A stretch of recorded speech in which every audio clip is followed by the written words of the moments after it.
Ce soir, je t'ai préparé une petite histoire hypnotique. Une histoire qui va t'aider à lâcher prise, à te détendre. Et une histoire qui va t'aider à t'endormir, à dormir d'un sommeil profond et réparateur. Cela fait un petit moment que je n'ai pas proposé d'histoire hypnotique. Alors dis-moi en commentaire si elle t'a plu et surtout si tu en veux d'autres. Bonne écoute à toi et surtout, bonne nuit. Le pêcheur de constellations. Il est 1h de la nuit où le monde semble retenir son souffle. Un moment suspendu où le ciel et l'eau ne font plus qu'un, fusionnant en une seule étoffe de velours noir infinie et douce.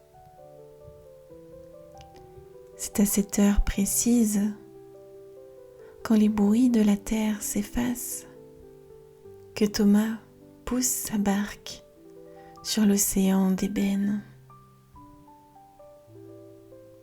Chaque soir, il quitte le rivage. Écoute le craquement léger du sable sous la coque, et puis ce glissement fluide, presque imperceptible, quand le bois rencontre enfin l'eau. Thomas laisse derrière lui les lumières de la ville, les soucis qui s'accrochent, les voix qui tournent en boucle. Il s'éloigne de plus en plus loin, là où le silence possède sa propre musique. Écoute maintenant le bruit des rames qui entrent dans l'eau.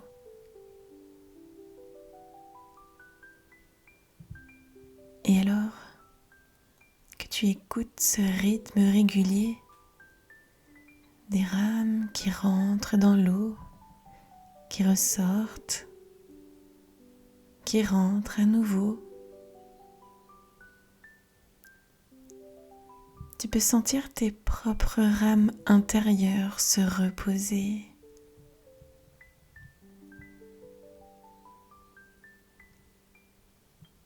Et alors Thomas arrive au centre de ce miroir sombre. Il lâche les rames. Elles reposent maintenant contre le bois immobile. Et alors qu'il lâche les rames, tu peux toi aussi autoriser tes bras à devenir plus lourds, tes épaules à s'abaisser d'1 millimètre ou 2, relâchant tout ce qu'elles ont porté durant la journée.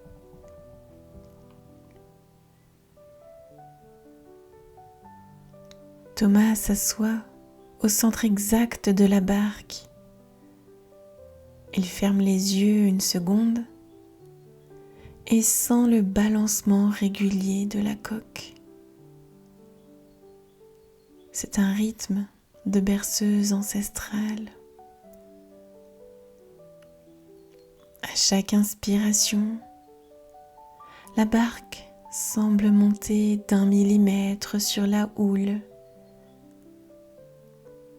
À chaque expiration, elle redescend.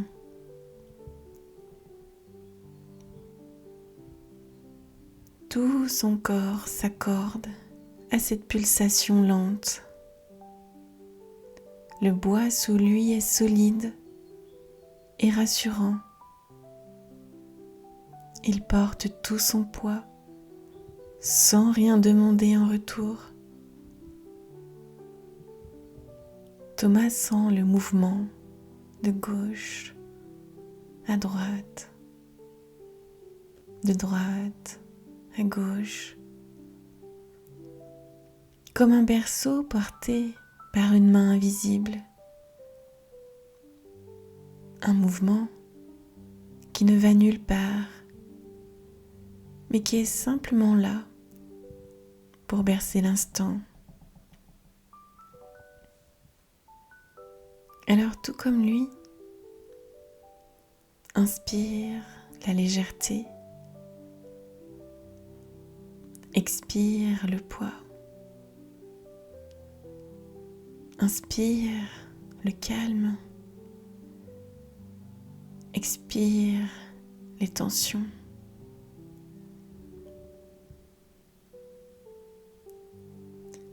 Thomas laisse maintenant ses mains glisser hors de la barque. Il laisse ses doigts flotter à la surface de l'eau d'encre. L'eau est tiède, presque huileuse. Elle enveloppe sa peau comme un gant de soie. C'est une sensation de douceur totale. Il n'y a plus de limite nette entre l'eau et sa peau. Tout devient fluide. C'est sa détente habituelle. Le moment où il commence sa pêche miraculeuse. Alors, il regarde la surface et des milliers de petites étoiles y flottent paresseusement, comme des perles de rosée déposées sur un miroir de nuit. Thomas prend son filet de soie fine, un filet si léger qu'il semble fait de vent. D'un geste lent, presque une caresse, il recueille une petite lueur.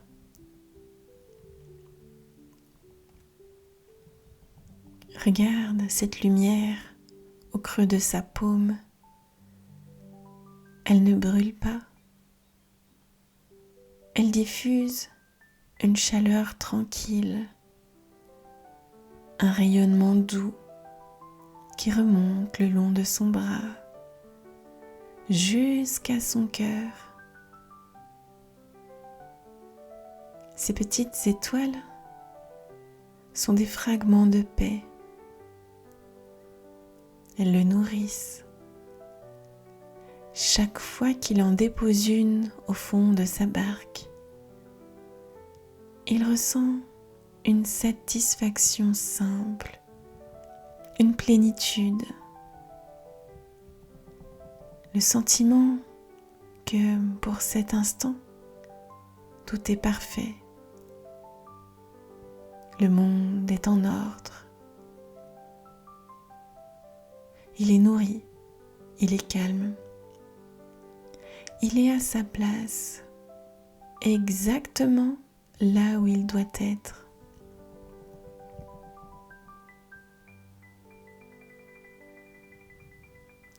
Prends le temps toi aussi de cueillir une de ces petites étoiles de calme.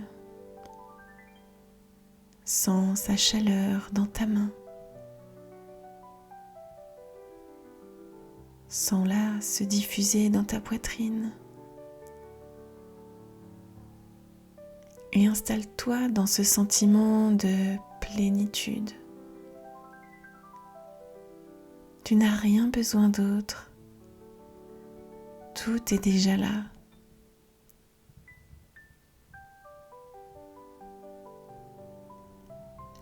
Et pourtant, ce soir, quelque chose a changé dans l'air.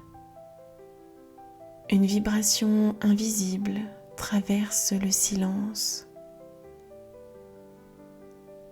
Thomas redresse le buste. Son dos, qui était si souple, se fige. Il regarde le ciel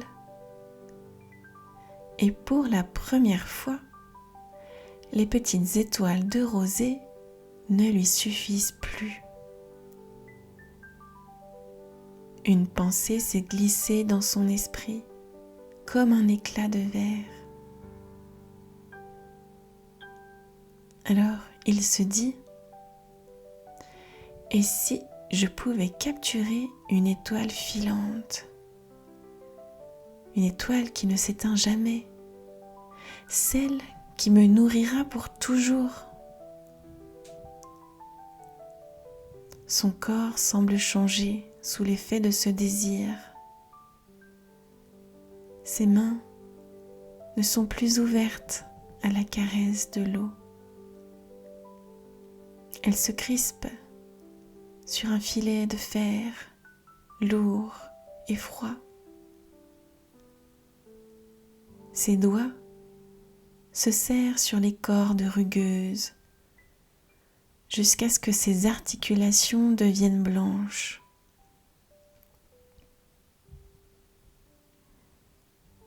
Peut-être que cette sensation te parle, cette légère contraction qui apparaît parfois quand on veut trop, quand on cherche à saisir ce qui nous échappe. Thomas ne regarde plus l'eau.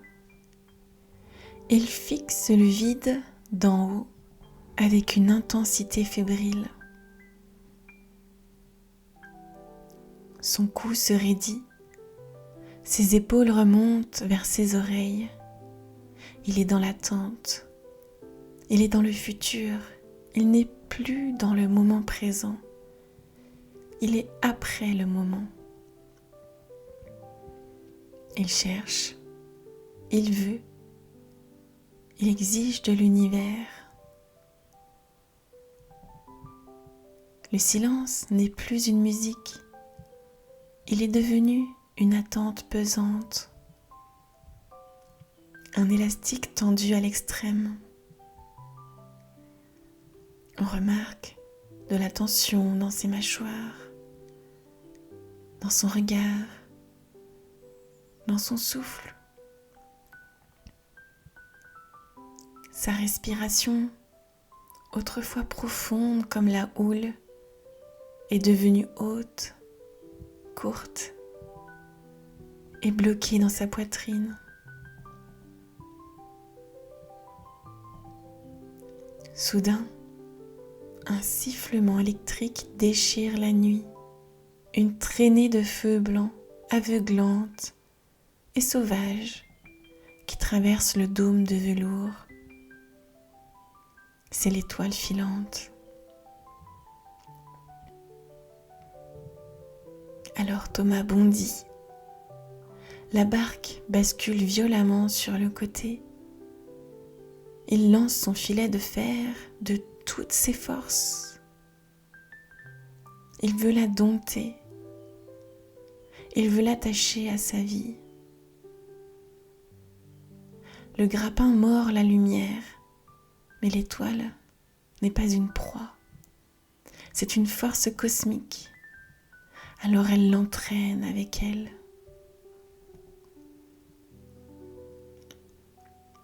Le filet de fer, si lourd, si rigide, s'en mêle. Les mailles froides s'enroulent autour de ses poignets, mordent ses chevilles. Plus il tire sur les cordes pour ramener la lumière à lui, plus il s'emprisonne dans ses propres liens. La barque craque. Elle commence à prendre l'eau. Et il commence à ressentir cette fatigue immense de vouloir tout diriger, tout contrôler, tout posséder. Cette peur de perdre ce que l'on n'a pas encore saisi. Thomas est devenu l'esclave de son filet. Il est lié à ce qu'il cherche.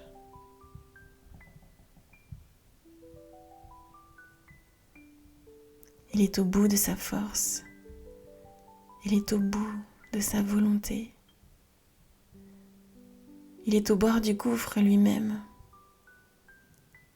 Ses muscles tremblent d'un effort qui n'a plus de sens. Ses poumons sont serrés, comme si l'air était devenu trop rare, trop étroit pour lui. Et là, à cet instant précis, au point culminant de la fatigue, là où l'esprit renonce à comprendre, il se passe quelque chose de silencieux. Thomas arrête de lutter.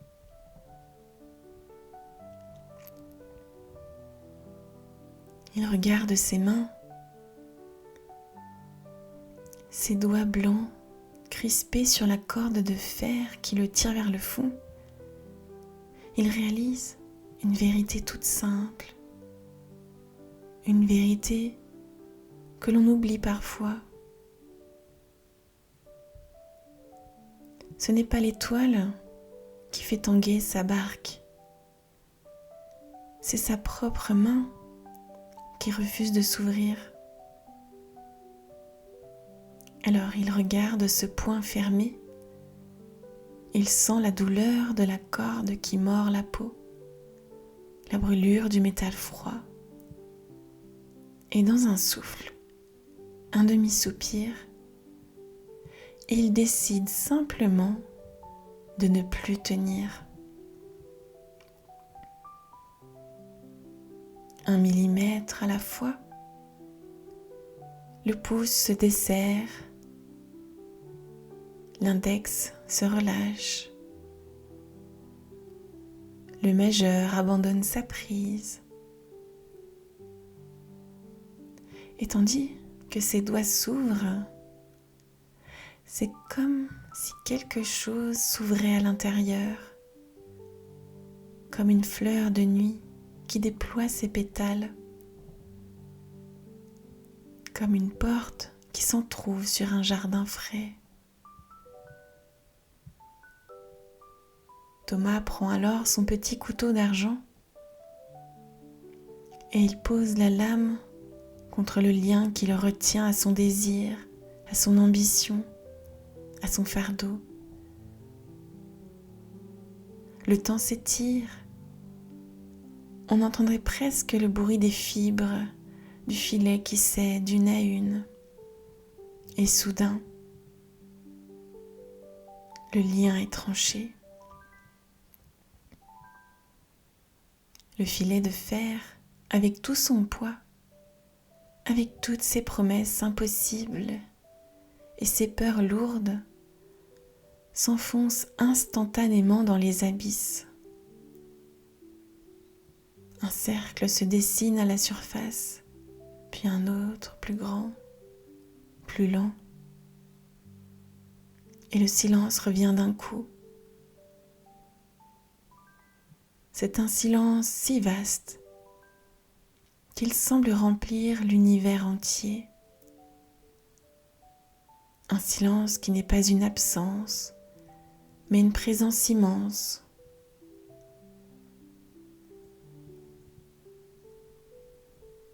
Thomas se laisse retomber au centre de la barque. Ses bras tombent de chaque côté de son corps, ballants et merveilleusement légers. Il n'y a plus rien à tenir, plus rien à diriger,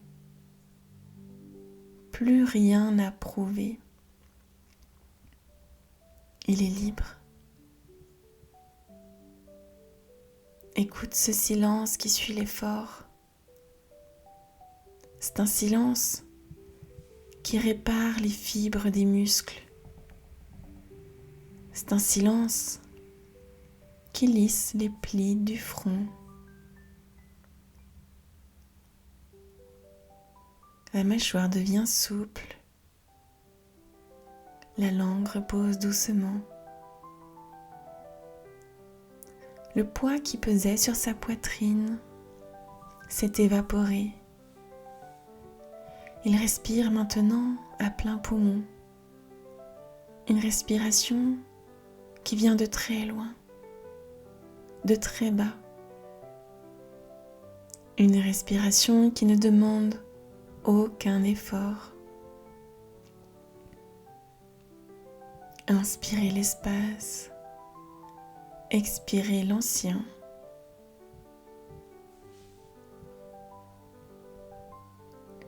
Thomas reste immobile au fond de sa barque. Il ne bouge plus un seul muscle. Il ne cherche plus rien du tout. Il ne regarde même plus le ciel, car le ciel est devenu trop haut, trop loin, trop exigeant.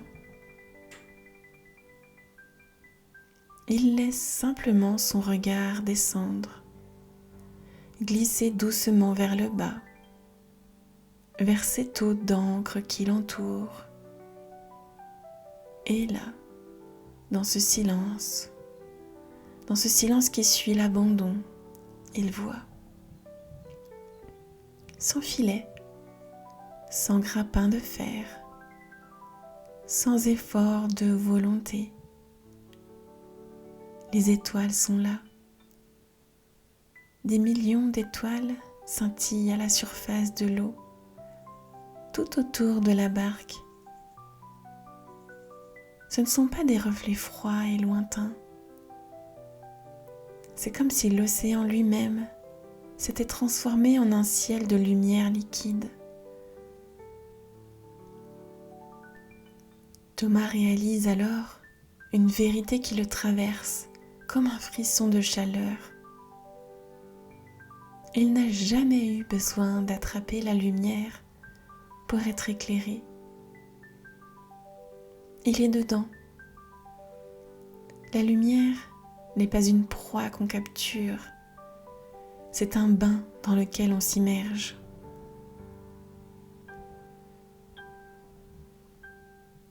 Il laisse ses mains pendre à nouveau dans l'eau, mais cette fois, il ne cherche pas à cueillir. Il laisse l'eau entrer par ses pores. Il laisse la clarté des étoiles remonter le long de ses bras, réchauffer son sang et apaiser les battements de son cœur.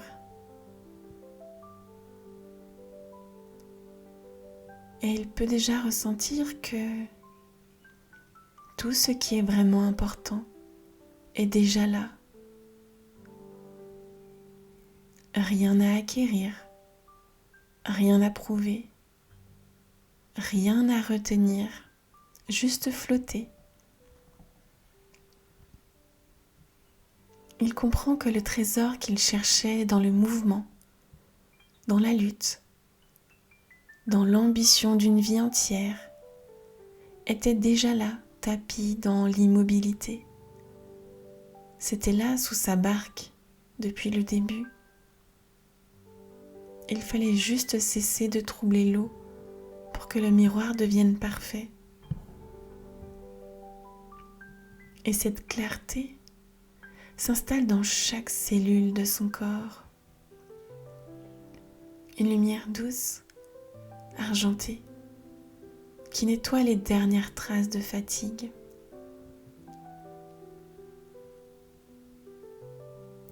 La barque commence maintenant à bouger toute seule. Elle n'a pas besoin de rame. Elle est portée par le courant naturel de la vie.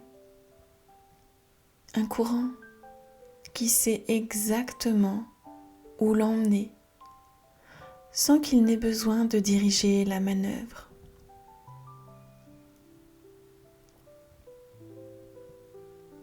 Alors Thomas s'approche doucement du rivage. Et alors qu'il s'approche, toi aussi tu t'approches du rivage de la conscience ordinaire. Et tous les deux, vous n'êtes plus le même pêcheur qu'au début du voyage. Quant à toi, tu vas garder avec toi cette sensation de l'eau tiède sur tes mains. Garde cette image des étoiles qui brillent dans l'obscurité, juste sous tes yeux. Garde ce savoir précieux que l'on peut tout lâcher et ne rien perdre du tout. On ne perd que ce qui nous pesait. Dans quelques instants, je vais cesser de parler. Et tu pourras choisir de rester encore un peu dans cette barque ou de revenir ici maintenant avec un corps reposé et un esprit clair.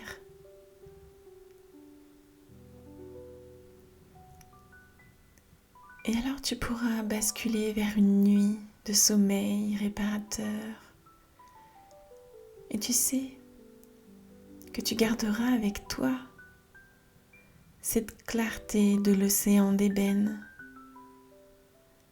Chaque respiration sera un rappel que tu es porté. Chaque silence sera un rappel que tu es déjà complet et complète.